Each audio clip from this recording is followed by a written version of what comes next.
Okay, so you guys are welcome. It's just going to be a freestyle. You are live on TV LYB. You are live on uh, Facebook and then YouTube at the same time. Like I said, freestyle, Black Stars, and all that. Now, let me start with you. Well, let me give you guys the same question across board. Where do you guys think we are now with our football?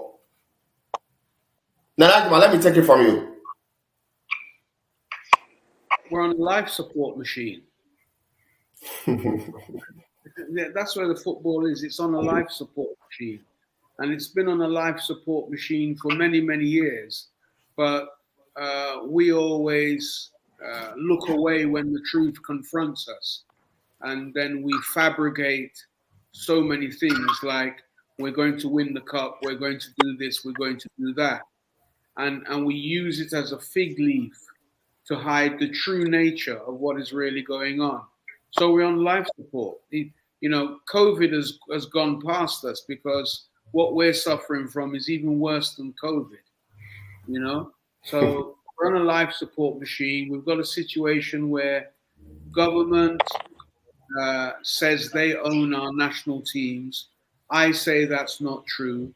I say that government has no room in our football, and that the GFA should get up and be the autonomous company limited by guarantee that they're registered as, and start really making business out of football. They need to commercialize football. They need to have their own stadium, so the National Sports Authority can't tell them when they can use stadiums or not. They need to have their own academy, because the academies we feed off are foreign-based academies like Right to Dream and Wafa. They're all foreign-based academies, and we've had one or two players that have progressed from there. They need a proper academy system whereby we start with boys who are under nines, for example. Under nines, under 11s, under 13s, under 15s, under 17s. That's how it's really got to go. You can't start an academy and then you're talking about an under 17. That's where you start from. An academy is a school, so you must start from a tender age. So we need to do that. We need good coach education, because right now the CAF license coaching courses is a joke. It's not serious. The curriculum isn't good at all. And look, let's face it, when we appoint these expatriate coaches, what is it that they have more than our coaches? Let's put experience aside. It's the qualification. That's the key thing. The GFA wants to appoint coaches that have a UEFA license. That's what they really want to do, because they understand that the curriculum that gets you to the point where you can be awarded a license is much more comprehensive than what we have here in Africa. We say that, yes, the CAF license is the equivalent. Don't kid yourself, because with a CAF license, you can't go to Europe and get a coaching job. Okay, now let me hold you there, and then welcome Ben. Ben, are you there? Hello, Ben.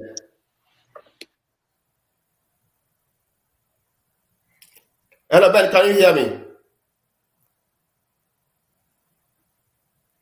Okay, Ben can't hear me. Atapoku, can you hear us? Yes, I can hear you, and thanks for having me.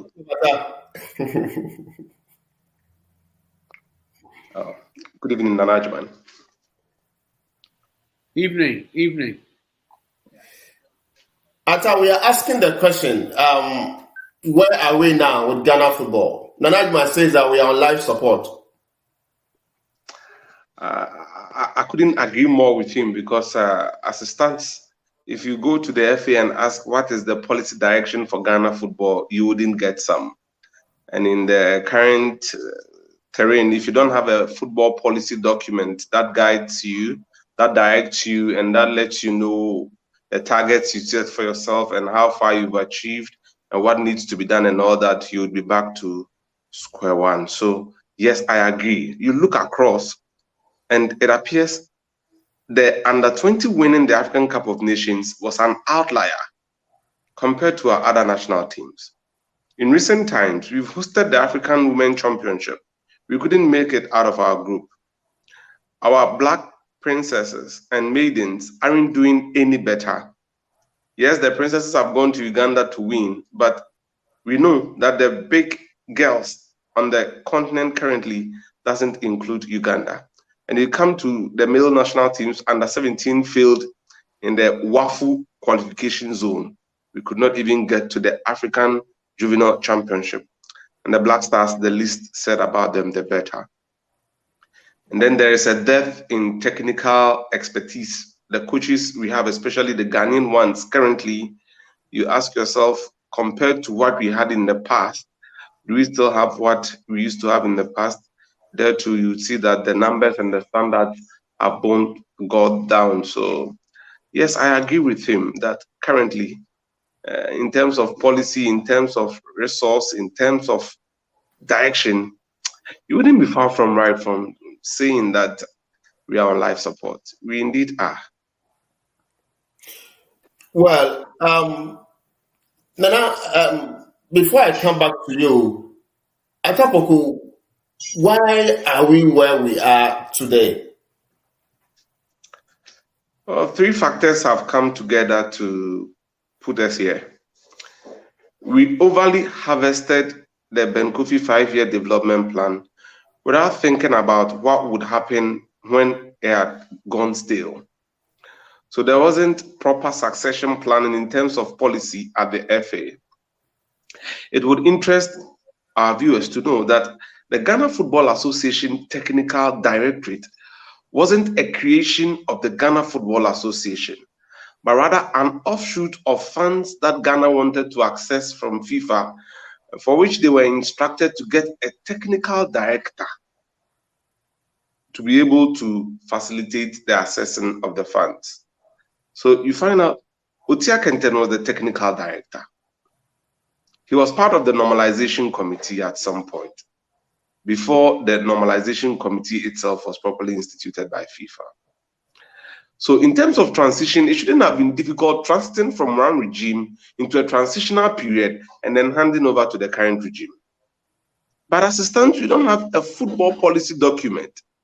It is now that we are being told that the current technical director, Bernard Lippe, is in the process of finalizing a football master plan for the Ghana Football Association. So in terms of direction, we don't have. I remember a conversation with you where you told me about how Frimpong Manson and Gamel had gone to Germany because of the 5-year development plan of Ben Kofi. This was to facilitate human resource capacity building. We had referees, we had administrators, we had footballers. It is there. When you have a policy direction, you are able to interfere properly. And we call that intervention, not interference. Mm-hmm. But Kofi insisted on Stephen Odro, Charles Taylor, Ishmael Ado not joining the 2001 under-20 team because he felt those boys had had taste, together with Stephen Tete, they had had taste of the Black Stars, and they felt they were above their peers then.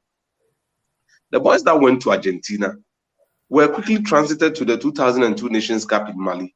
We didn't qualify for the Nations Cup in Tunisia in 2004, but nobody was angry because we believed the process, because there was a policy guideline that was guiding everybody. We got it. Now it is not there. That's why we've gone for the under-20. We've won. We are picking some of the best players from the under-20 team to represent our Black Stars. We've picked the best under-20 player on the continent in Philemon Bafo, and we decided to add in Fatawi Sahaku, and then we decided to add Philemon Bafo. In the past, it was only the best that made the transition. Now there is a player who has been transited to the national team. When there is opportunity for him to play, the coach invites another person. When there's opportunity for him to play, his peers goes to the coach and tell him, look, we've been training with this boy and we don't think this is the right game to start him. So the transition, we've gotten it wrong. Okay, And then the final bit is there is no support. We will develop that argument later on. Nana Jima would have to take leave of us, but before he does, let me welcome Mickey Charles. He's the president of Techima City. Mickey, welcome. Thank you. How are you? I'm okay. Just been a while. Mickey, we are asking the question, where Hey, Minana. How are you, Minana?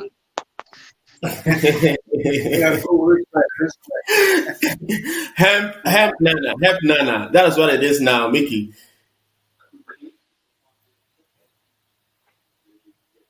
Hello, Mickey, can you hear us? He's frozen. Okay, hopefully he gets back to us. Let me see if we can get Ben now. Hello, Ben.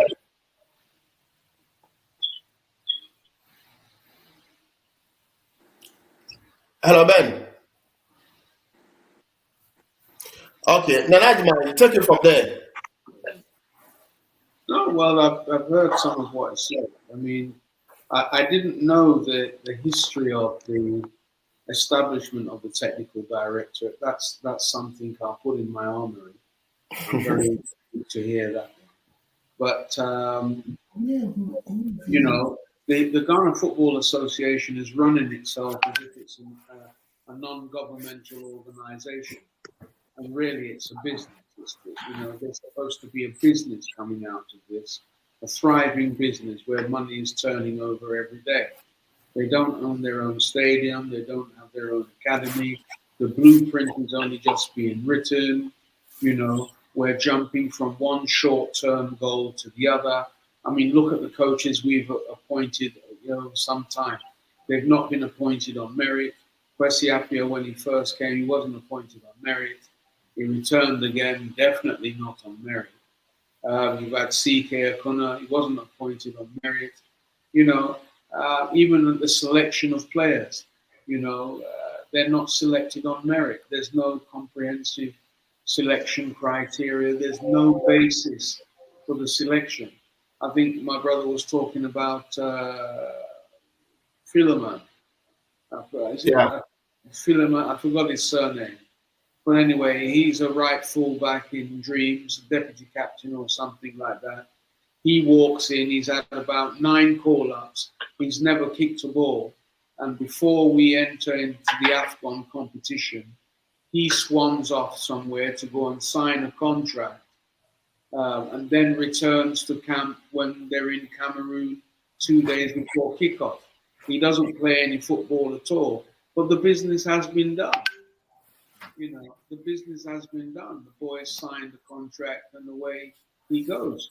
We had Mubarak there and there were rumors floating around that he was going to go to Seville. Meanwhile he was injured. He too didn't kick a ball. I mean, none of these things make sense. Is all of that for nation or is it for self? Because we have to be able to differentiate. The national teams represent Ghana. And as such, government do have a stake, because if we need money, we should be able to go to them and they give us some money. But no strings attached. You don't tell us who to employ. You don't tell us. It's not supposed to be one of the problems we have at the national team, to the extent that, look, you go to the government for whatever financial support you require, and as we say, that's it. Yeah, but it's not it, because they're dictating, aren't they? And they want to play political football with it too. I mean, listen to the debate in Parliament today, Katie Hammond and other non-disciplined MPs speaking. There's bigger things going on in Ghana that we need to deal with. We've just had an entire community blown to smithereens by some people who are driving through a built-up area, driving through a town, loaded with explosives, and all of a sudden the whole thing goes off and kaboom, bodies are flying left, right and center. And they're in Parliament talking about football. I mean, come on. No one's pursuing Maxam. We should be pushing them for their insurance to come and clear everything up. Now we're starting funds. Why? Aren't the people insured? Aren't Maxam insured? Their insurance company is supposed to clean everything up, right? But we're in Parliament talking about football. We've got our priorities wrong. We say football is for football people, but I say being regarded as a football person is not the only qualification that is required.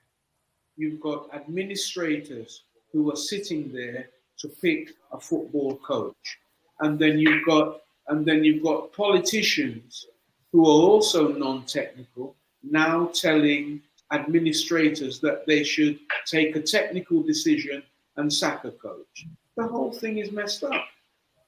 The whole thing is messed up.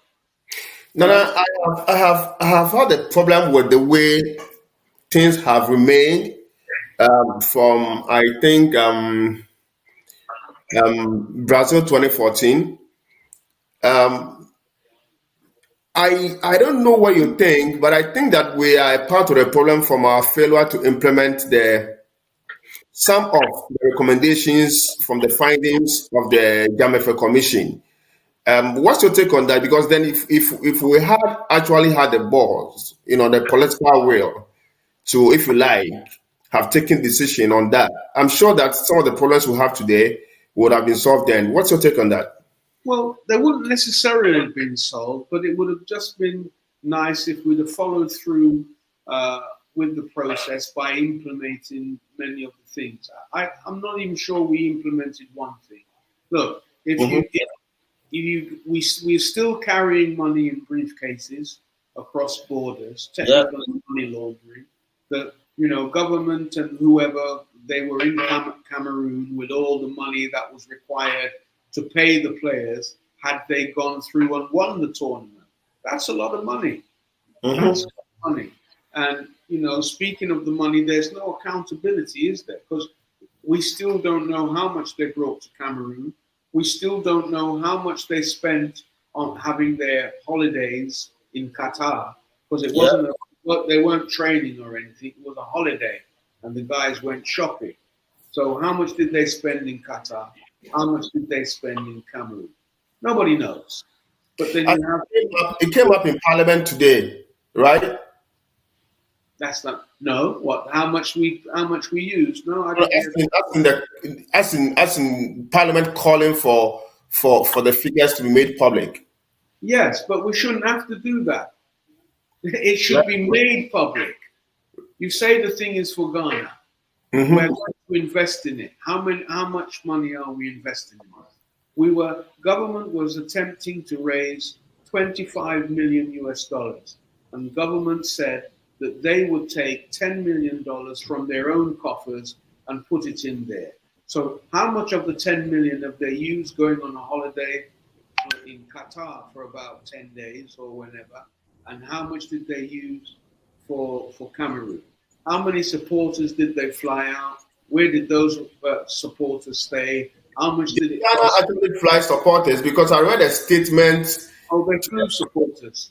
Did Ghana fly supporters? Yes, it did. That's about 500. Atapoku, you were in Cameroon. Did Ghana fly supporters? Yeah, they brought 50 supporters from the National Supporters Union. 50 of them. Government sponsored? Yes, they were brought by the ministry. Are you aware that ahead of the Nations Cup, the ministry issued a statement to the effect that no supporter was going to be taken to Ghana on the backs of the taxpayers' money? Yes, I read that statement. But apparently there was a dispensation for that 50 to be included. And they were flown there by African Origin Travel and Tours, I must say. They organized the trip for them. Okay, I just wanted to make that clarification. But Atapoku, take it from where Nana left off. No, you see, the bigger problem is that every stakeholder thinks the Black Stars were primed to win the championship. So Black Stars will go and win the AFCON. So no matter the COVID situation, no matter what, let's take some supporters there. Let's take some government officials there. Let's take some FA officials there. And then the Black Stars, whatever they asked for ahead of the tournament, they got it. They wanted to camp in Doha. Did we think we're going to win it for real? Yes. And officials don't believe this. Either the FA had made them believe that, or they genuinely believe that the Black Stars were going to win the AFCON. And in the first pre-match press conference ahead of the Morocco game, the coach said that yes, he believes that not many Ghanaians are giving the Black Stars a chance, but they are here to win the ultimate. And the ultimate in the championship is the trophy. So within and without, the sentiment had built that the Black Stars were going to win the trophy, bringing additional burden on them. When they couldn't win the first game and then drew against Gabon, in the post-match press conference, the captain of the side, Andre Ayew, said yes, they've had a setback in the first two games, but inshallah, they would qualify by beating Comoros, and they are going for the trophy after qualifying. So literally everybody concerned or connected to the team believed that the Black Stars were going to win. But put patriotism aside, objectively, look at the Black Stars, what we had seen in the World Cup qualifiers against Ethiopia and South Africa, the team we had sent to the competition, there was no way we were going to win this competition. But there was belief. And this belief was fueling some of the decisions that were taken concerning the Black Stars, which for me was very worrying. Let me add that instead of the Black Stars, the fans and the officials that came being driven for 21 hours to Garoua from Yaoundé, they were flown on a chartered flight to Garoua and then back to Yaoundé that night. And they still lost. So literally everything was done for the Black Stars to do well. But fact still remained, Ghana was just not good enough. At what point did we find out that we were just not good enough? At what point? After the Gabon game, that was the second game. Did we not know before we actually planned for the what in Najma calls a holidays, that we were not cut enough for the tournament, considering the matches we had played under Milovan ahead of the tournament itself? I don't even know how to call it, whether it is extreme optimism or blind patriotism, but aware of the materials we had at our disposal, everybody was still drumming home the point that the Black Stars were going to break the 40-year jinx of not winning the African Cup of Nations. Everybody was on that train, or most people, let me put it that way, from the FA, from the ministry, literally everybody was, the politicians themselves were on. Then we get to Cameroon, then reality hits us hard, and then the first sign of calm was from the Deputy Minister for Youth and Sports, who walked into the press room after the second match and said, look, the kind of football Ghana has played today, it's worrying. We asked him what is worrying, and he said the intensity, commitment. In the first room and made that statement. Yes, and said that look, he's worried because he doesn't see intensity, commitment, and that greater application from the Black Stars. He's talking and instead of him making the public statement on behalf of Ghana. No, it wasn't a public statement. It was a statement to the Ghanaian press who were there. That look, what I'm seeing here, I'm not comfortable. No, for a moment we thought he was even going to compare us to how Cameroon and Nigeria had started the tournament, because these were our mates. But he decided to tell us that, look, I'm not even talking about how Nigeria is playing in Garoua, how Cameroon are playing now. Cameroon have won 2 games.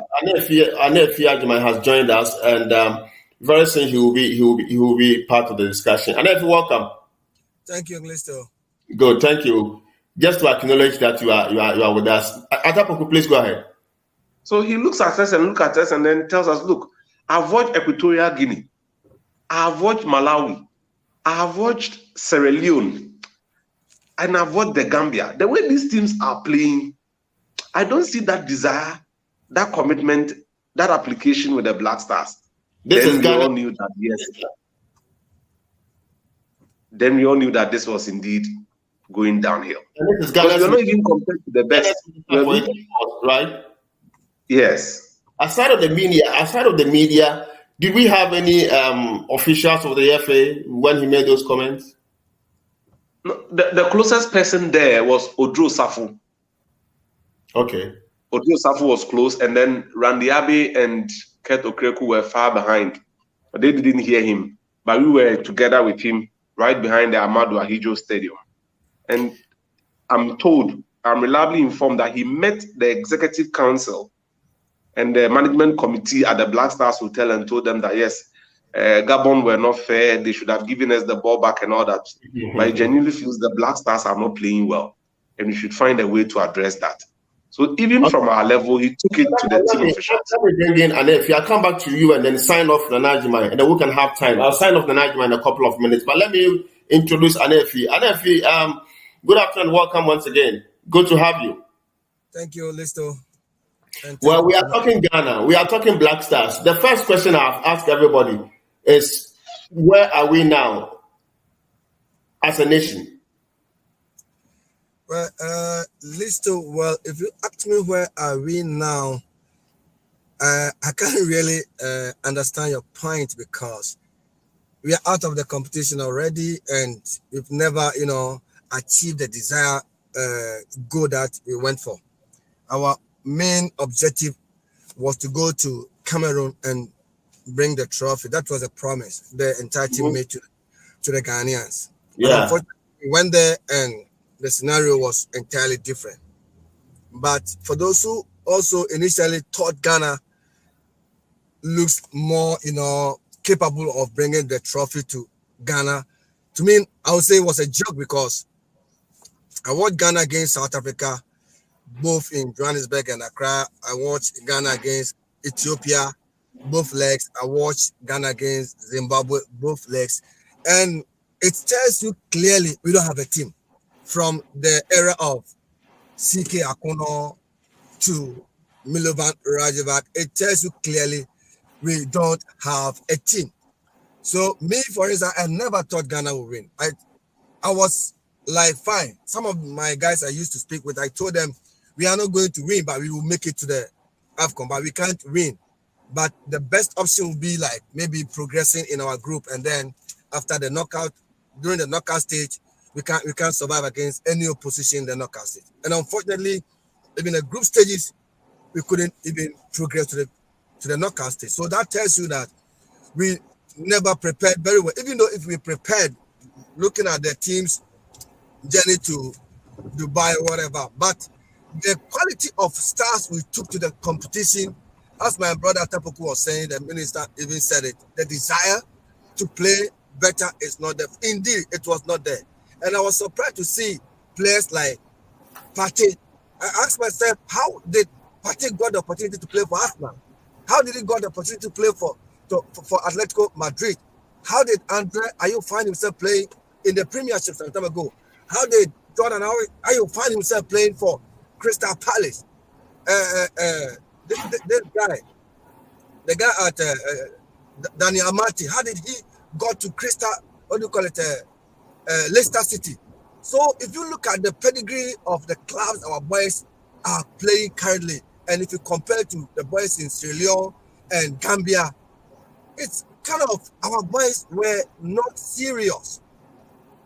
Because if you are not a good player, you can't play for Arsenal. If you're not a good player, you can't play for Crystal Palace. We have a boys playing for Crystal Palace, playing in the top flight divisions in Europe. And you go to AFCON and you play abysmally, it's really disastrous. And I don't know what actually was their problem, because football, many things happen. It's not like going to the food alone, but there are a lot of things that also, happen during a certain tournament like that. So if maybe they were having like some issues, personal issues, well, but even though you have all those issues, remember, you're playing for Ghana.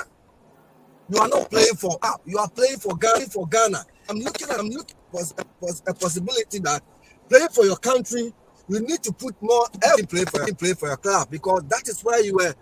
You got opportunity country before you were able to join either Real Madrid or Manchester United or whatever, or Liverpool, whatever. So why don't you put the same effort you do for your club into your national team? You see, our players were not ready to die for the nation. They were playing for money, but forgetting that we, the nation, spent our taxpayers' money on them. They never realized that they are playing for a country that is like playing for a minor, like a training match. All the games we played, We were not more purposeful. We were just there. We went to the tournament.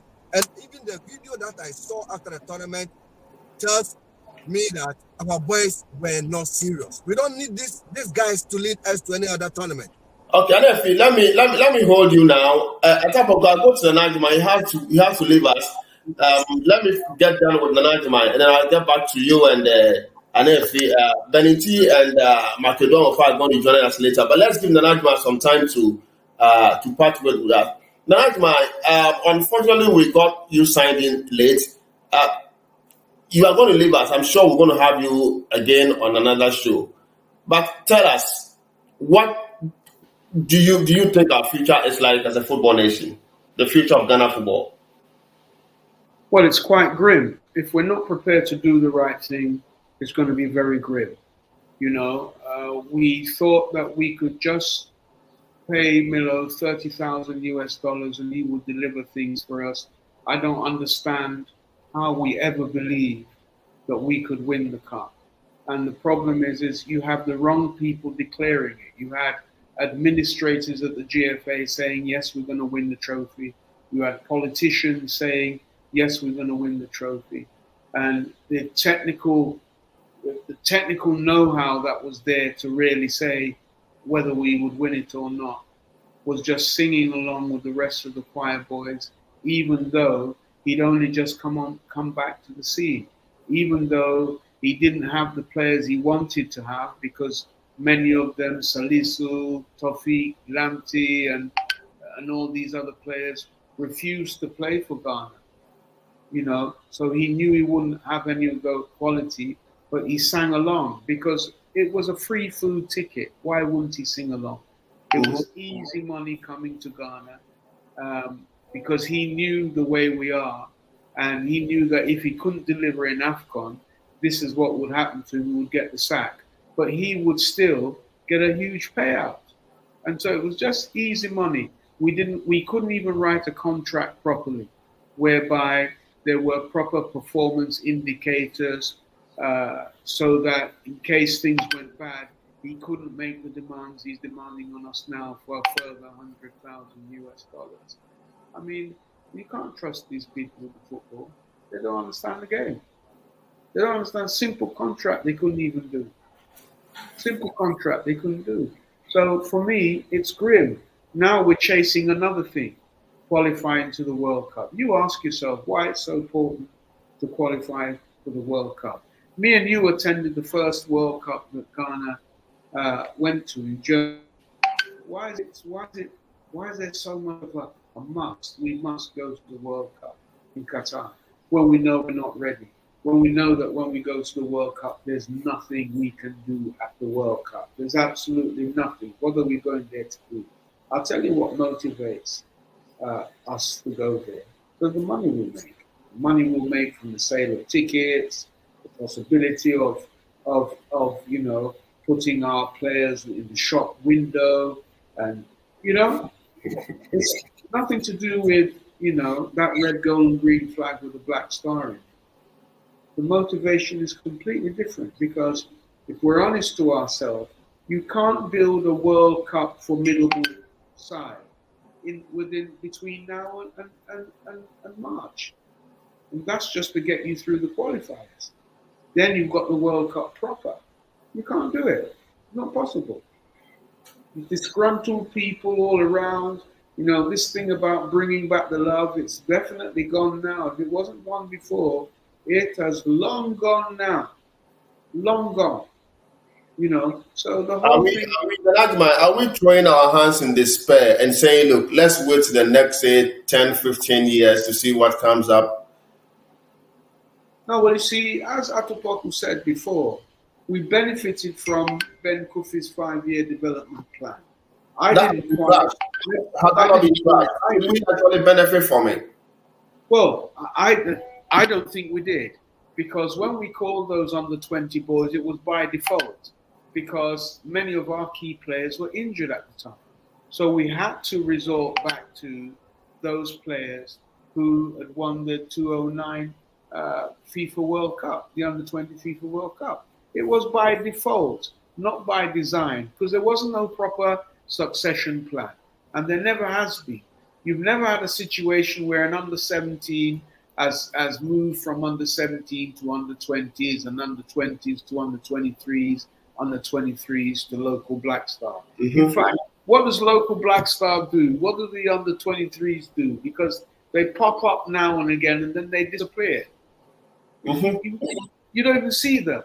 Where they're running around the world looking for players, you have a local. Why for heaven's sake, Danajimai, is that the problem? Sorry, why is that the problem? Because first of all, you need the people who are going to defend you on the pitch, don't you? You need competent players. We have a local Black Stars. That is where, if players are injured or can't come, that's where you should take the next lot of players from. But we don't do that. We don't believe in that. We don't believe in that. The local Black Stars does nothing. You know, the Chan is coming up, or Waffle. I mean, Waffle, we can win. There'll be nothing. We do ways and means and blah, blah, we can win it. But on the serious stage, nothing's going on. There's no money in our football. Players are getting paid 800, 900,000 Ghana cedi. You know, we've had 2 players from Hearts of Oak. Where are they? Iraq. Did they go with AK-47s? They've gone to Iraq because the grass is greener in Iraq, where there is no grass, ironically. The grass is greener. We're not paying our players properly. It's not a professional league. Season after season, clubs get these provisional licenses to say you can play football in their stadium, but they don't pass that licensing test. I forgot what the club licensing regime that is there. None of the clubs ever pass it. So technically, there shouldn't even be a Premier League because we don't qualify. We don't qualify. We ain't got the money to run the league. We ain't got the money to run the clubs. They're all non-governmental organizations when they're supposed to be businesses. They don't understand the commercial value of their club. They don't understand it. And it's from the clubs that you're supposed to select the best to make your national teams. But we can't do that. Look at the statement Salisu made today. He asked Alhaji Gusa if he was his son, would he ask him to go and play Black Stars? Look at the allegations surrounding Kudus and the Juju probe and all that kind of stuff. It's not the first time. The last time Miller was here, in his report, he said, we're using black magic against ourselves. Now we've heard some other things of, you know, different people coming into the camp and all. We've got to get rid of all these things. Football is scientific. It's science. We've got to be able to get used to reading data on these players that are abroad. There's data analysis that is available. We don't just use our own eye and say, yes, he's had a good game. You need to go through the data, which is what people have been doing on Salisu this last weekend, because he had a good game against Man City. Once in a while, he has a good game, and we all go, yay, that's the person that we need. We're not even consistent. We have no idea. We love football, but unfortunately, we don't understand the game. This is the biggest problem with us. We really do love the game. Trust me. We don't understand it at all.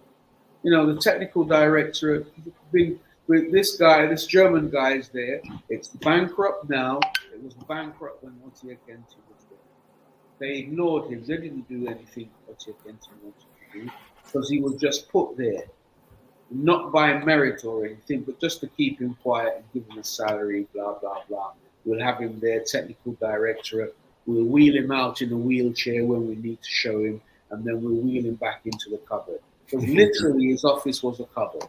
I don't know if he ever went there. It was a cupboard. You couldn't swing a mouse, never mind a cat, right? That's the type of respect we show to the technical director. That is the type of respect. And when we take the local coaches, because these local coaches know they've been appointed, but they've not been appointed on merit, any little thing they see that is wrong, they can't talk. But they lose a job. Because somebody's done you a favor and put you in that position. So you've got to do what the person says. But when you call the white coach, that ain't the case. They wanted to impose players on Miller. And Milo, I heard Milo told the GFA president, do you want to come and coach the team? Come and coach it. You understand? But a Ghana man can't tell him that. He'd be yes, massa, no, massa, 3 bags full, massa. You understand? Meanwhile, you're the one who's got the technical competence and you're being driven by people who are only gifted administrationally. It can't work. It cannot work. Well, I don't want us to go to World Cup. Let's forget about it and let's rebuild. Let's rebuild. The World Cup is still going to be there. You know, in part because the people who are running the place, they're big men in age. In part, we must learn not to be selfish. Perhaps in my time, I'm never ever going to live to see the Black Stars win anything. But that doesn't mean I mustn't create an enabling environment and empower people so that even after I'm gone, then people can see the Black Stars winning something. We've got to be selfless.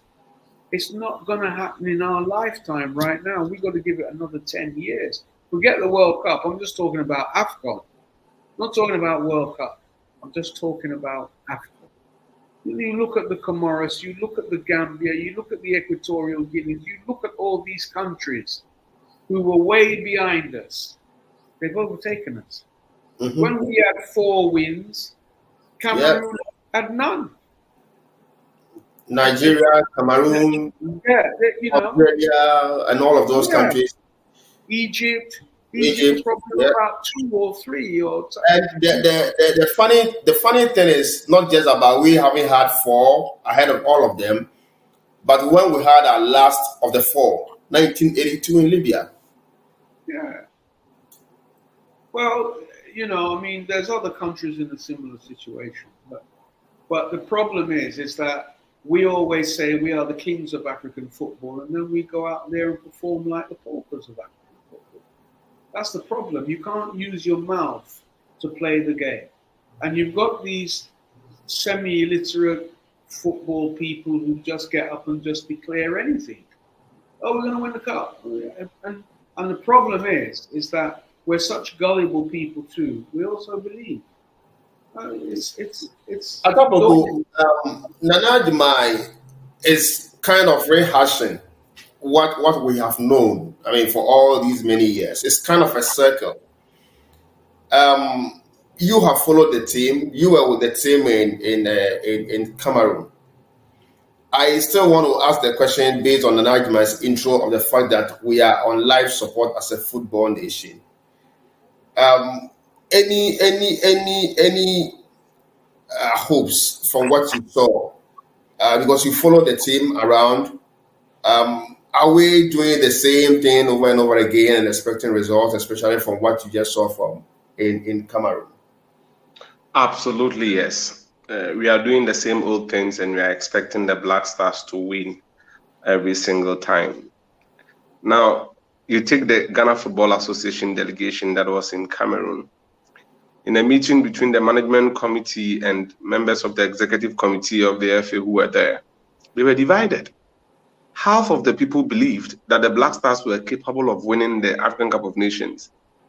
And the other half, led by George Amwako, the management committee chairman, felt that on a second look, this Black Stars team, it's about time they admit to everybody that the team is just not strong enough and Ghana would need a rebuild. Secondly, they point to lack of unity in the team. I mean, we started hearing these things about Black Stars when we were kids. When we were listening to you on radio, you were talking about lack of unity in the Black Stars, citing Abedi Pele, Tony Yeboah, Frimpong Manso, Kwesi Appiah, Tony Bafo, all those days. Till date, we are still talking about lack of unity in the Black Stars. We have experienced football administrators who have seen it all. From 1992 till now, people still genuinely believe that there is disunity in the Black Stars, and the disunity is so deep that people are not willing to subject themselves to a common cause for the betterment of the country. So yes, in answering the last part of the question, I want to admit we are doing the same old things, expecting results, which I genuinely believe we are not going to get in the next 3 AFCONs, because we've had 2 generations of teams the Apia Essien Asamoah era ended. The Dede era is also ending. And we are left with no option than to rebuild the team in a manner that we can be competitive. Unfortunately for us, when you look at our colleagues, those we can call age mates, when all of them got good teams, they won the AFCON. Egypt did, Cameroon did, Nigeria did, La Côte d'Ivoire did. We are the only team to have had a great generation of team, and yet we couldn't win the AFCON. And we think about it this way, that we played the African Cup of Nations from 2008 to 2017. Every single AFCON we went to, the worst place we had was 4th. We played in 2 finals, still we couldn't win the competition. And it didn't occur to anybody at the FA or wherever the power is that we've had a crop of players within a specified period who are doing so well. And like any product with a product life cycle, we're going to get to a point where these players couldn't deliver again and we had to plan. Now, on our blind side, a team that we picked with and came down with, La Côte d'Ivoire, even though they won the African Cup of Nations in 2015, have been able to rebuild their team, doing something that Nana rightly said we have not been able to do, attracting some of the very best players from Europe and other parts of the world to come and play for us, to complement the ones we have here. Côte d'Ivoire are playing in this. Just let me hold you on that.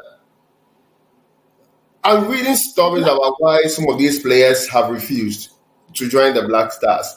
And that's a very important point that you made from when Nana left off. To the extent that we have quality, so to speak, players who are making waves across Europe, who for whatever reason decide not to play for the Black Stars. Unlike those days where Kim Grant, Junior Agogo, Tony Bafo, and all of those guys willingly and with a lot of pride decided to don the Black Stars jersey. What's been the drift?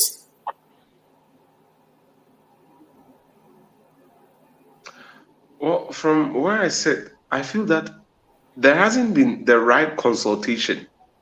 Mr. Can you imagine that Anthony Yeboah has a nephew, Kelvin Yeboah, who now plays for Genoa? We called him to come and play for the Black Stars, and he decided to rather go into the Italian under-21 camp. Now, you mentioned Tariq Lamptey, and his father refers to how his family and the boy were treated when they wanted another 17 call-up some years back. Yeah. So we have systemic problems, the corruption, and the fact that we don't let these people feel that they are part of us. You don't wait for somebody's son to grow up, mature in some of these big clubs, the academies, and then you say, I'm going to you. The moment you have went about the player, you start speaking to his family. You start engaging them. I felt the problem was with Ghanaian players who were born in Europe. But unfortunately for us, our problem is not just restricted to Ghanaian players born in Europe. A boy we knew in Brekum, who hails from Wenchi, comes to Brekum Presby Senior High School, the best sports school in the Bono region, plays under a coach who formerly coached Bechem United and now coaches Bofokwatano, Kweku Minta. And then he comes through Brekum Presby, goes to Italy to play for AS Roma. The mother works at Cocoa Board in Sunyani. We call his son into our AFCON squad, and the boy refuses to come and play. That's pathetic, right? Yes, so it is not just the boys born in Europe. Even those born in Ghana must be worried about this. Which is worrying. It's for me, it's very, very worrying. We called one gentleman from Germany, from Schalke, to come and play for us. He ended up in the German under-21 camp. So it appears that it's not like we're even calling the best players in Europe. La Côte d'Ivoire went. There really is a problem there, right? Which is what we're trying to unravel. There is no trust. The parents don't trust the Ghana Football Association to take good care of these boys. And for all the glory of Anthony Yeboah, if we can't use him to convince his nephew to play for the Black Stars, then we really have a big problem. We can't convince anybody then. Najma, is that not worrying? No, not for me. I'm not worried about it. Why? You reap what you sow. But why should they come and play? And we're going to do all this kind of foolishness that is not connected to football in any way. They're serious people. They want to play top flight football. That's the profession that they've chosen. But we put so many different things into it's discouraging. And the stories that come out from the camp as well, players just don't want to be involved. We bring jokers and jesters and comedians and drummers all around doing all different kind of stuff, and it's not what happens when players go to camp. We can fly the cultural flag and say it's all a part of our culture and all this kind of stuff. But is it compatible with association football? Sometimes I think not. Sometimes there are times when things is all about a matter of culture, but they may not be applicable to that particular scenario. And we've also got to be able to can identify when certain aspects of culture is just not applicable. This jammer and these comedians going there about their king drummers and this and that, and play the trombone and they can sing well, and it's nothing. When the players get on the park, you see that there's no unity. You see that the management of the whole thing is not correct. You see and you feel their disgruntlement in their performance. And during the tournament, you get these choir boys who come online and tell you everything is okay, everything's fine, this is all. You will lose, and they'll tell you, oh, it's okay, we're training, blah, blah, blah, da, da, da. And then, eventually you crash. You just crash, and we'll keep on crashing until we do the right thing. That is what's going to happen to us. From let me go back time immemorial. I'll come back to you, Atta, and then connect Anefi. From Senegal 92, that is where I think we played one of the best footballs as a nation. I mean, for the Black Stars, all the way down to 2014 in Brazil, after we messed up in Brazil. And I made the point that from 1999, after Senegal 92, we have had, if you like, 3 golden opportunities which needed political will to bring about the revolution that we actually needed at the time to forestall where we are today going forward. I'm not sure whether we're going to have that opportunity again. It includes the Justice Sule Gbadegbe Presidential Administration Commission of Inquiry in 1999, I think. The recommendations were not implemented. Atta, if you remember that, and then going forward after 2014, we had the Jamefe Presidential Commission of Inquiry. Findings and recommendations based on the findings also gathering dust. And in recent times, we had number 12, which brought football to a standstill. And I think that all these 3 opportunities, the Sule Gbadegbe in 99, Jamefe after Brazil 24, and then number 12 by Anas, were opportunities that needed just political will to kind of bring about the needed revolution and to streamline our football going forward. I'm not sure what you make of those opportunities, but I think that partly that's where we are. That's part of our problems. Well, I agree. I agree on my part. I agree. Because some of the recommendations, especially how to cater for the Black Stars, was clearly spelled out in the Jamefe Commission.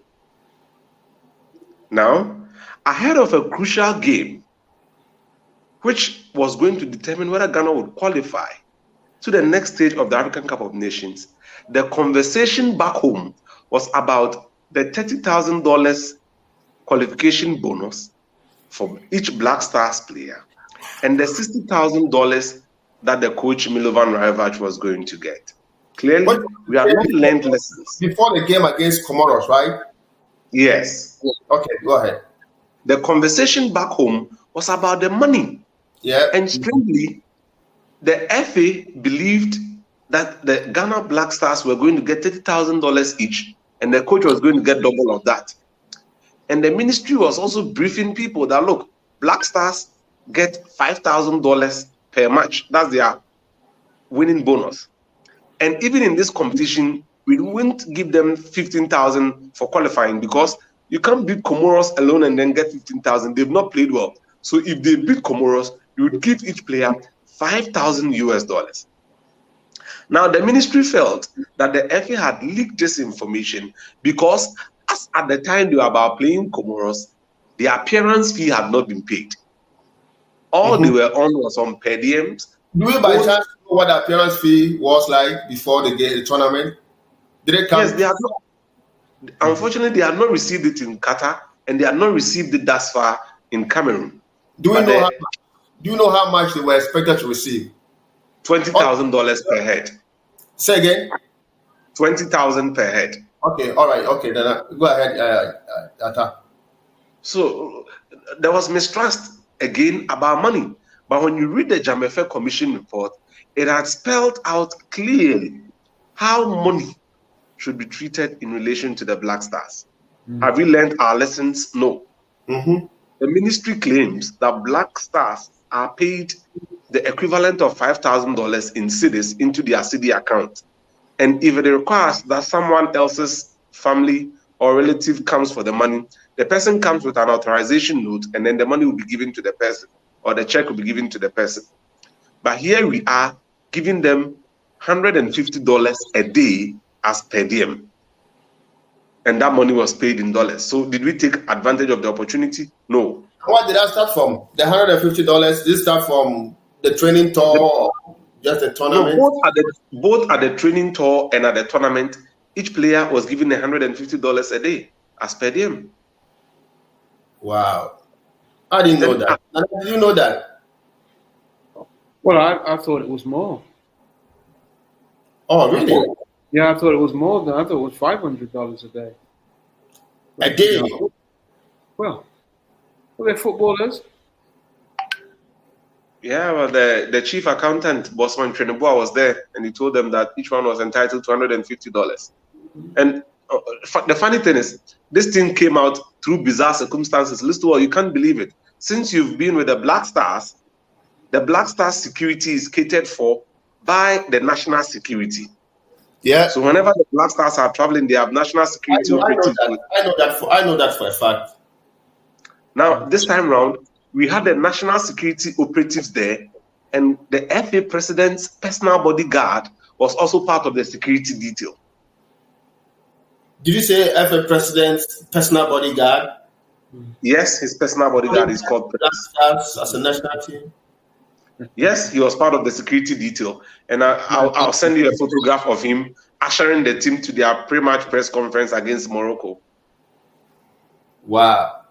Yeah. So the money issue is still there. We have not learned.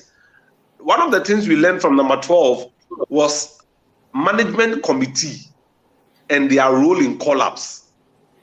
Management committee and their role in collapse. We saw Eddie Doku pocketing money in number 12 and telling the investigative journalist that, look, I would help your boy get a call-up into the CHAN team.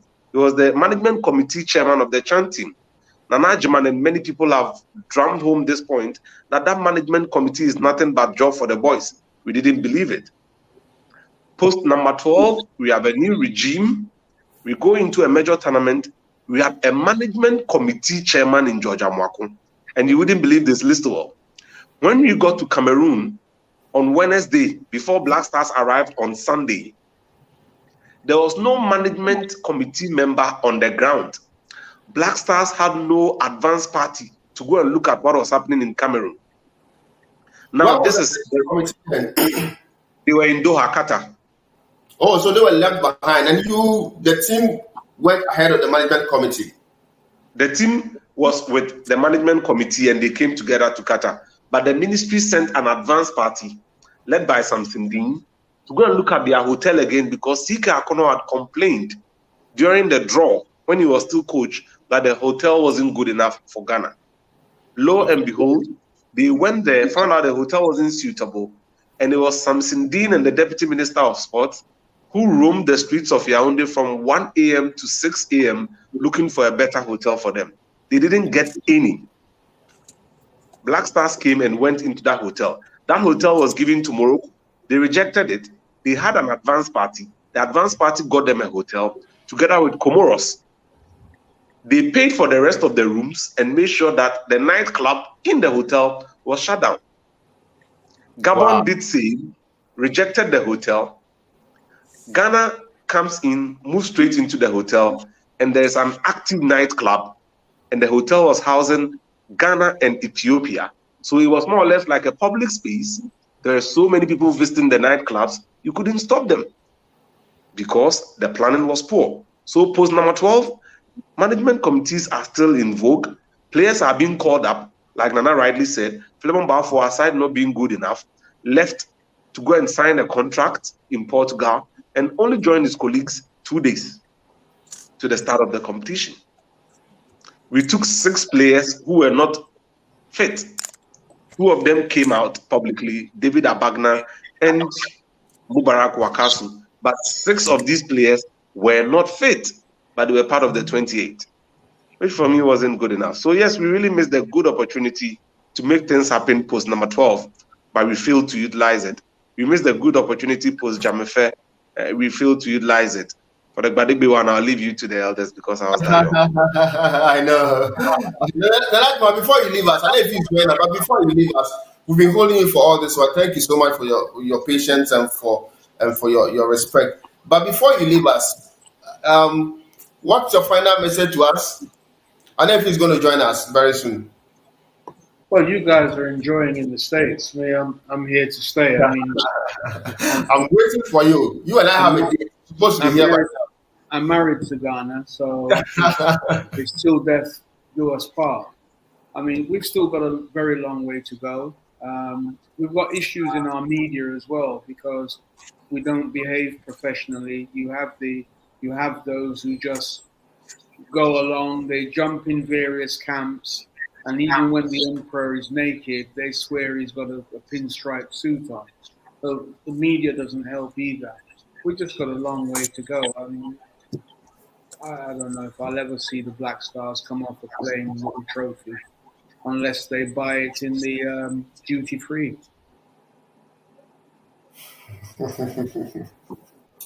Elijah, thank you so much for your time. Thanks. Okay, Acha. Well, I appreciate it. Yeah. Alefi.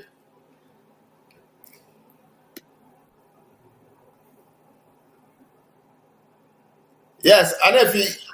Let me welcome you back. Okay.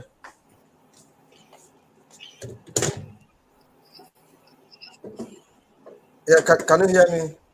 I can hear you. Just. Hello?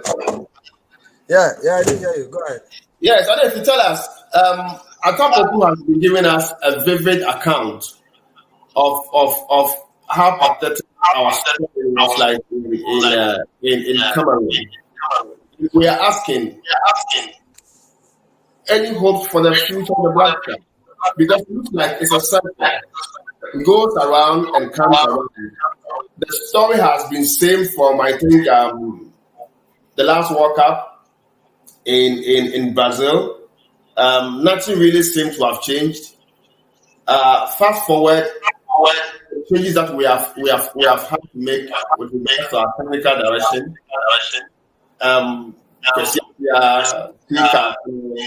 Milo and Milo was back on of about 4 or 5 whites. You know, and you are not sure what they brought to the table, including the technical director. A galaxy of recycled local assistant, but everyone is guys and all of that. What are we missing? We're asking the same questions over and over again because we want to come to some conclusion. What are we missing? Atapoku has been very good with the setbacks and the humiliation back home and back in Cameroon. Yeah, listen, I think both Atapoku and Nana Adjumah made very wonderful submissions. And if you look at the whole picture, it tells you that the icon of the Black Stars is to, make certain elements rich when they get the opportunity to, serve the nation. Their sole mentality is to enrich themselves. They think about their personal responsibilities than thinking about the whole nation's responsibility. As we give them the mandate, go and work with the Black Stars, make us proud, win something, and make the nation a bigger country. Now we've lost the name a big nation, Ghana, because we don't do the right thing, and we've kept always repeating the same mistake since. I think you were discussing we did well in 1992, and then the 2010 World Cup too. We did very well. Yes, we did well in both competitions because we were using the previous juvenile side who excelled in the world stage of football. If you look at the 1992 African Cup of Nations squad, led by Abedi Pele. Before that, we had the 1991 World Under-17 winning championship team.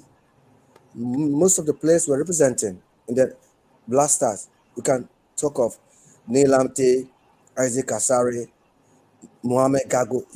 We got these young guys progressing from the Under-17, Under-20, and then to the Black Stars. We had the same thing in 2010 World Cup. Before going to the African Cup of Nations in Angola, we had an Under-20 World Cup winning squad led by Abedi Pele's son, Dede Ayew, Ajima Bedu, Daniel Opare. So you can see that the youngest who have the mentality of winning something were with the Black Stars team. But this team, we went without any youthful quality players who excelled during the Under-17 or Under-20 era. Apart from, let me say, this guy, I forgot his name. Even Hasselhoff guy, Fatal, and even this guy from Hasselhoff, Afi Bane, he should have been part of the current national team. At least for a juvenile player playing for Accra Folk, and he's doing well. He is consistent, playing for one of the biggest clubs in Ghana. Why do you left him out? I heard Fatah was injured during the tournament or whatever. So I don't want to talk more about him, even though the little flashes that he did was encouraging. But if we decided to always forget about progressing our players from the juvenile level to the Black Stars and continue to rely on the foreign-based players, we will always end up losing everything, because these are players who plays one in England, France, Germany, whatever. Even flying alone from Germany or maybe England to Ghana or to Africa, it is not easy. It is not easy. So some of the players too, they play more matches in their respective nations where they play their domestic clubs, where they play for their respective clubs over there. They play more matches. So when you invite them to the Black Stars, they are already tired. They are tired. They have done major work throughout the whole year playing for their clubs every week. Some countries, they play 3 times a week. Some play 2 times a week. And when you bring them to the Black Stars, you don't have enough time to camp, prepare them for major tournament. They came like few days and then the tournament starts and then they go and play. So why don't we build a solid local national team, local Black Stars? Why don't we build very solid foundation? So when it comes to the senior national team, we don't need to invite 20 or 30 players from outside, at least 5 or 6. Because the previous cups we won here in Africa, we won the African Cup of Nations 4 times without the so-called players coming from all over the world come and join us. About 90% were from our local teams. Mm-hmm. about 90%. Why are we changing our culture now? Why are we always want to use 90% players playing outside the country? We don't have to do that. Let's continue our progress from the grassroots, build a formidable local team, infuse 3 or 4 foreign-based players. It will even bring competition. Now, it looks like we are trying to even beg players to come and play for Ghana. We don't need to beg any player to come and play for Ghana. Ghana is bigger than any player in the world. Why are we even now fighting for Salisu? Salisu plays for Southampton. Is Southampton, Real Madrid, Bayern Munich, Manchester United, Manchester City, Chelsea? Is it about his quality or about his club? Because the players that we paraded at the different for the nation staff, we have thousands of Salifu in Ghana, but due to personal interest on certain individuals, that is why most of the guys locally here are not even getting the time, the chance to play for the national team. Some of the guys are hungrier even than the Salisu. Salisu also came from the same channel here in Ghana, and now he's playing in Southampton. We have players who can also go there and do better. We just need to believe in some of the players. So are they telling me that both Kotoko, Haas, or Ashgold, or even Adriana, we can't get a quality center back? We can't get a quality midfielder. We can't get a quality midfielder. We can't get a quality striker in our domestic league. What are they trying to tell us? Then why is the problem? What then is the problem? Why are we playing? Why are we even playing league at all if we don't have confidence or we don't believe in the players that we have domestically? And we always want to rely on these foreign-based players who always come and they don't even perform. They underperform, and it's a fact. And their recent showing in the African Cup of Nations tells everybody that it is a disgrace. How can you be beaten by Comoros Island? Comoros, first time in an African Cup of Nations, a minor, is totally unacceptable. We have to go back and rethink where we started and how we did for us to got that 4-time African Nations Championship titles. Why don't we go back and ask ourselves and learn the procedure the former administration did for us to win all those? Is it not the case that it's the same scenario? You want the 4th Nations Cup trophy Ghana won was somewhere in 1982. Football has progressed and developed. Listen, football is now into a different level, but you cannot tell me that the performance of 1984 or maybe 1982 is lower below this standard. This standard is worse. This current standard we saw at AFCON on the part of Ghana national team is worse. Those days they played better than this. What did we do wrong? Atapoku has given us some recount of the situation.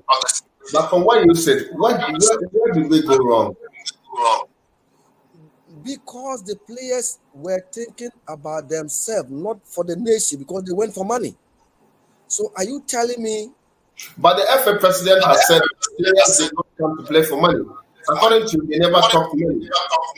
Listen, their attitude showed that they went there because of money. Because Atapoku made a statement that they were promised to at least get 20,000 appearance fee for each player. Okay, so when they went to Cameroon, the authorities refused to give them that money. Fine. So if a player is not committed, he will not perform because you refuse to, honor the promise you gave him. Is it the case that they kept playing? Players committed. They weren't good enough, or they were waiting for their players. I remember in Brazil 2014 when the boys virtually took the nation to ransom and said that they were never going to play without their players paying $100 and the government was compared to fly the money in a charter flight, and also what John Boy did when he pays $100,000 to the world. You don't see this case in Cameroon. That's why I said to suggest that they were desperate. That's why I said the current Black Stars we are witnessing are players who always want to play for Ghana for money. But the days of Reverend Osei Kofi, Infums, and the rest, they don't play for the money. They played for the flag of Ghana. That was their perception, and it made them proud. They want something for us. You know, now these people are playing for money, and because of that, everybody will not pray for you. Do you think somebody will pray for you to go and play one match and beat useless small Comoros national team and take $30,000 while people are suffering in market, people are going to school under trees, people don't even have water to drink in Ghana, they don't have light, they don't have anything, bad road, the nation is totally like rubbish, and people are finding it difficult to earn a day's something to eat per day, and you're going to spend 45 minutes or 90 minutes and get $30,000 for beating Comoros. That is uncalled for. So nobody will pray for you. Everybody will wish your downfall. So you. Okay, we have to open up for Atapoku to take. He's been staying with us for the past 1 hour. Let me just glance through a few text messages. I can see somebody who said the GFF president and executive committee members are interested in marketing their players. Zakari Adinam Hamid, he sent that to us. And then Rauf Kasimu, I can see your message here too. And then there's this Thomas Awentemi Aborik who says that you take care of your children and make them feel at home without fear. That's what you should do. You should do first because there's no trust in the system. Okay, so he also believes that there's no trust in the system. But Atapoku, we should be wrapping up with you so you can, go to bed ahead of your program tomorrow. Where are we now? What's the future like for our football and all of that? Well, there has been an emergency executive committee meeting today that has ratified the decision by the directive by government to dispense of the services of Milovan Rajevac and the Black Stars technical team. So as it stands, the Black Stars technical team has been dissolved. Also, the management committee led by George Amoako has also been dissolved.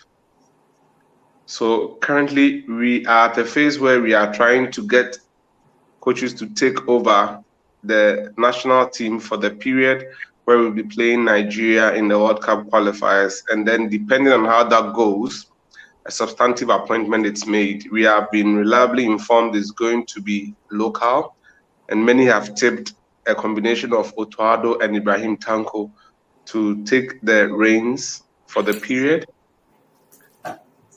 So we are back to where we don't have a plan, but we are still appointing.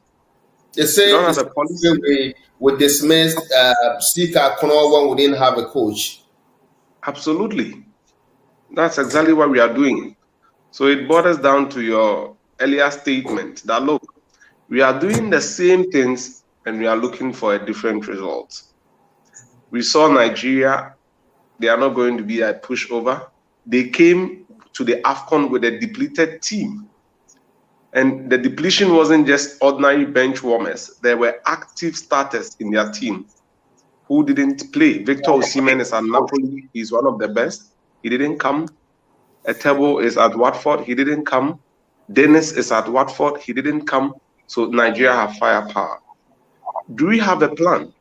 Are we ready to build? Can we tell the entire public that we are not going to put the burden of go and win the next AFCON in La Côte d'Ivoire on the Black Stars? Go and qualify at all costs against Nigeria to the World Cup on the Black Stars, and then take steps that would reform our football for the greater good. Until that is done, I'm afraid we would have this conversation again in April when Black Stars have failed to qualify for the World Cup. Atapoku, thank you so much for your time. We are back some other time, and I'm sure that we'll have ample time to, discuss going forward what the future of the Black Stars and Ghana football in general is. Thank you so much for staying with us. I'm most grateful for the opportunity, and thanks for having me. We are honored. Alefi, let me come to you and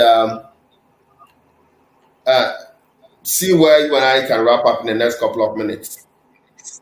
So these are the problems, as have been recounted by Nana Ajimai and Atapoku. Every day we say the same things over and over again. What do you think should be measures to be put in place going forward so we don't come back to this point? We've been saying this for quite a long time. They will bring up an idea and they will not listen, they will not take it. You see, so it seems like there's no direction. There's no direction in the affairs of our football. And sometimes I feel like we are even Ghana, we are even lucky for us to sometimes qualify for certain competitions because the nitty-gritties for you to go through before you go or you can qualify to a major tournament, we don't even have it. You understand? Let's look at now, like I was saying it, let's look at the field our players play in Ghana. Look at the pitches. The pitches, the fields are not very good. Players are not being paid very well domestically. So every player get the smallest opportunity.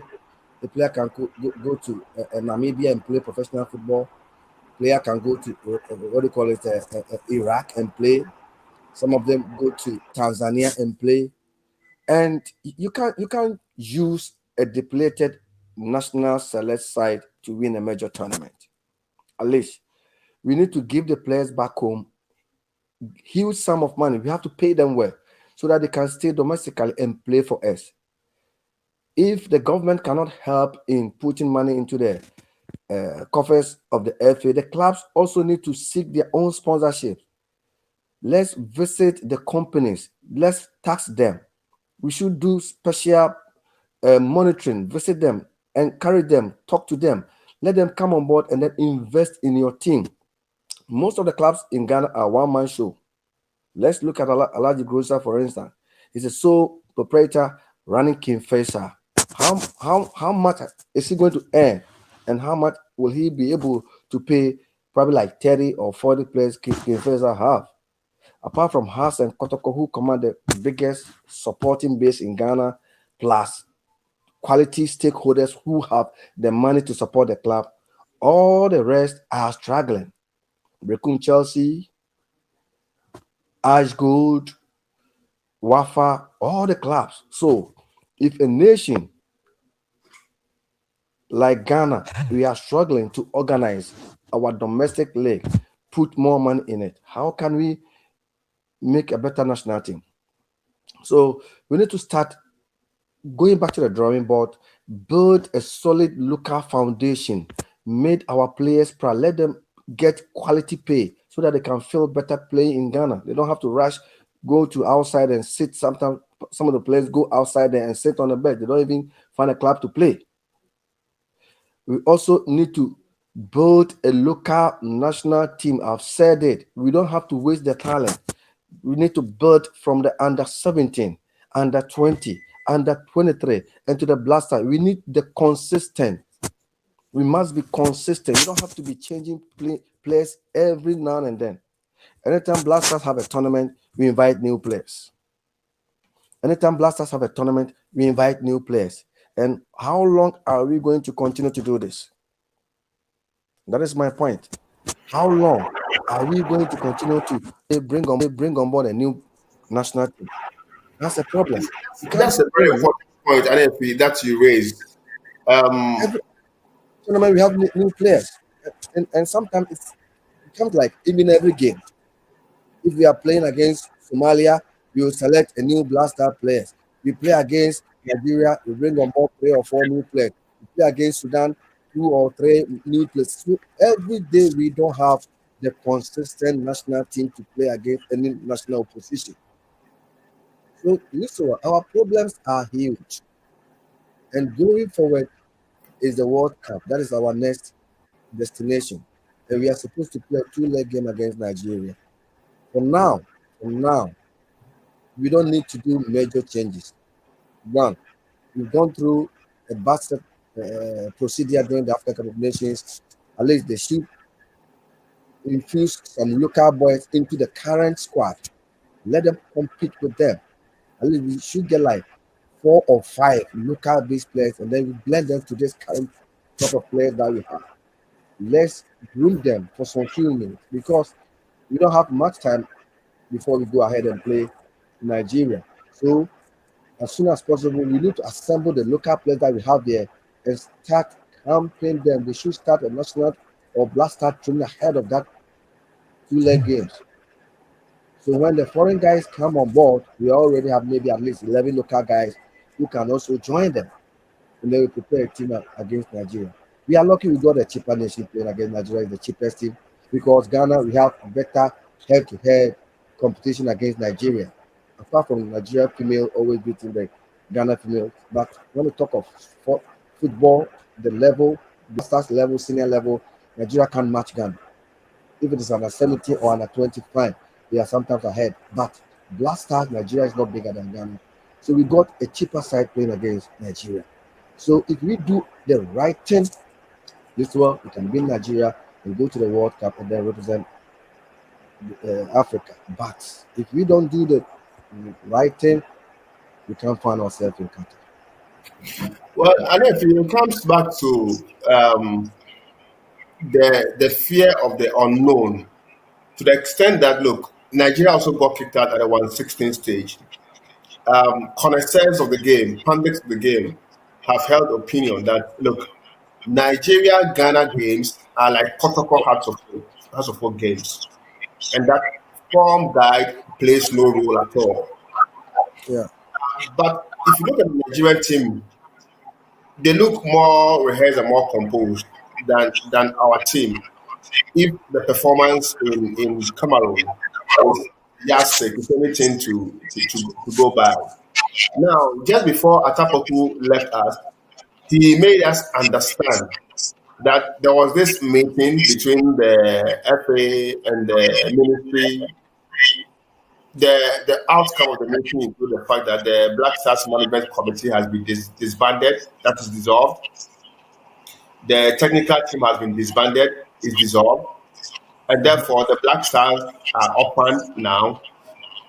We need to put an act together for the crucial make or break World Cup playoffs against Nigeria. It's no small match, like we all do know. We are now going to look for who becomes the next Black Stars technical director, the coach, and the backroom staff, and maybe, if you like, management committee team. Are you going to suggest that we go the Jones Atukwe style many years back when we came to this same bridge and we decided to play Nigeria with a whole team? And that Nigeria Black Stars represented by the team at the time for me was one of the biggest matches, one of the very trying matches that we played in those days.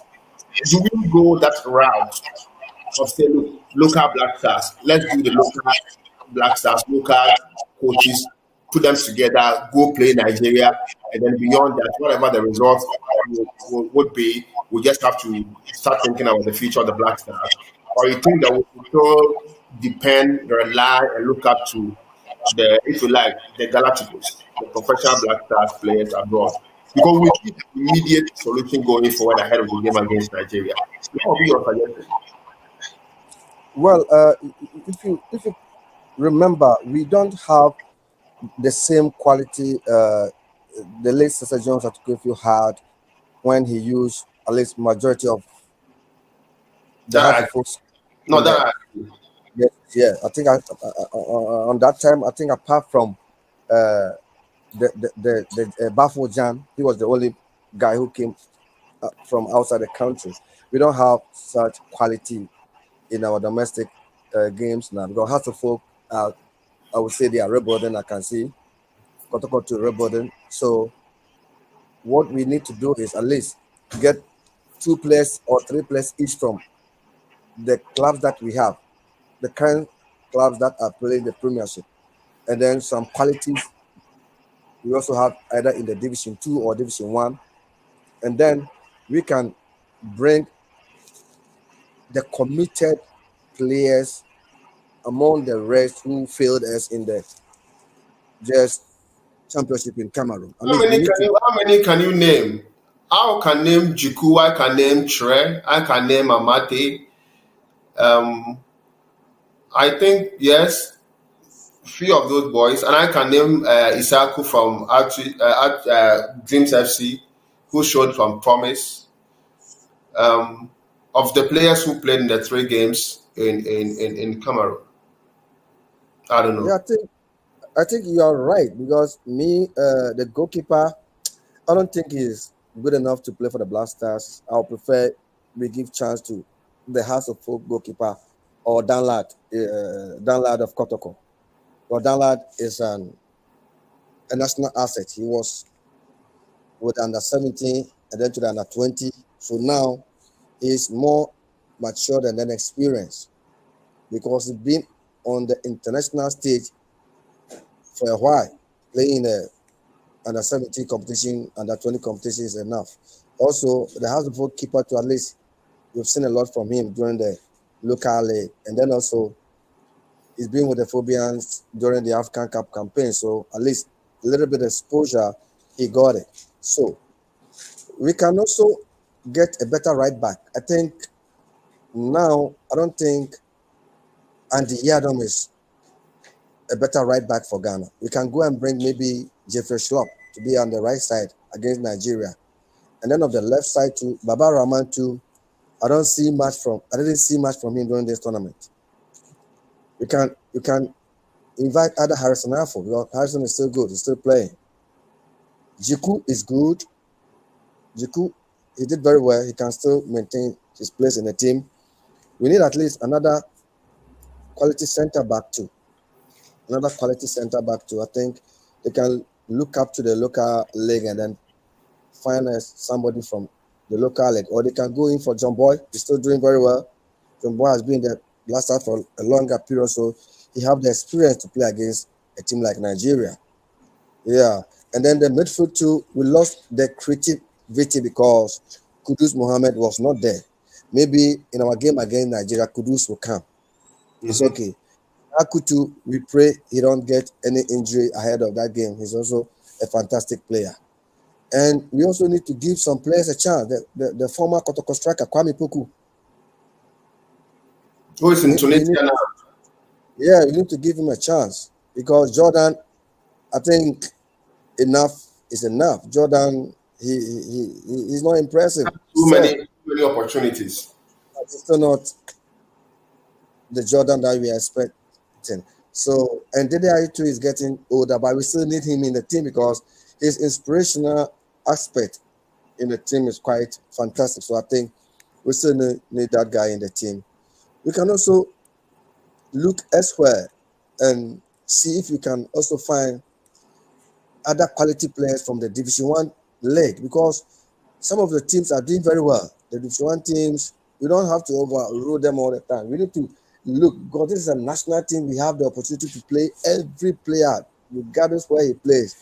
Only if he is not good, but if the player is good, you don't have to care about the division he's playing. You understand? Me, the goalkeeper, we had Jojo Wolacott. I was not concerned much about the team he played. If he was good, fine. But unfortunately, I didn't see the best from him during this AFCON. I don't know. I watched him against South Africa, and then I think Ethiopia. At least he was a bit okay, but this tournament, he wasn't the best goalkeeper. So we can just look up to other divisions and see if we can get somebody. We shouldn't focus on Salisu alone. We need to open up. It's a national team that we are building. We can use every player. And then also, we also need to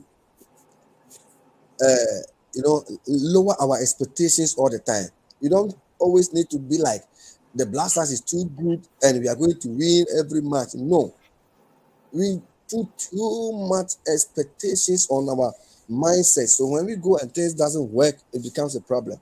Me, for sure, I knew Black Stars won't get to anywhere. So what I saw was normal because I knew they can't get to anywhere because we don't have a team. We can take 2 years and build a formidable side and go to Cote d'Ivoire and win the African Cup of Nations. We can do it. We have quality players in this country. It's all about the officials doing the right thing, selecting the right players. We can do it. We can use 2 years and then assemble a quality Black Stars, go out there and beat every country. And we have to be wrapping up, but let me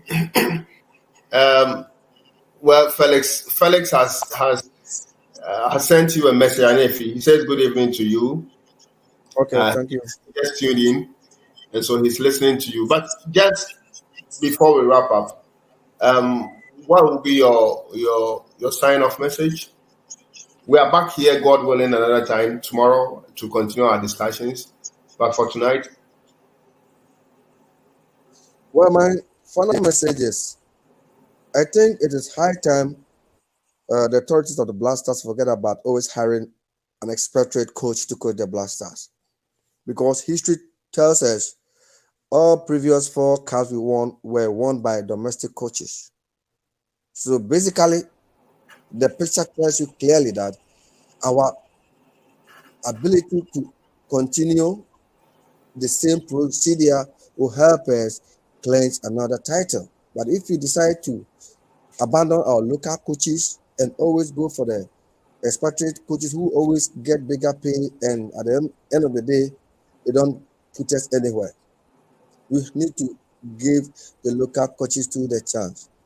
They can coach this boy because they train them. They train them from under 17, under 20, under 23. So who will tell me that no Ghanaian coach can coach a Blaster?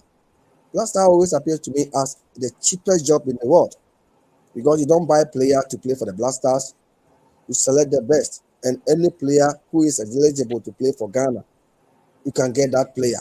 Even if the player is from Togo, Nigeria, and you think you can convince the player to come and play for you, you can use him. So it is an easier sport than managing Hearts, Kotoko, or any other club in the world. So we must give our local coaches the opportunity. Let them give them the mandate. They can do it.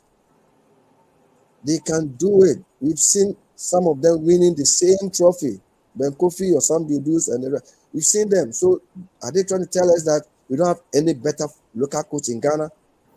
We do.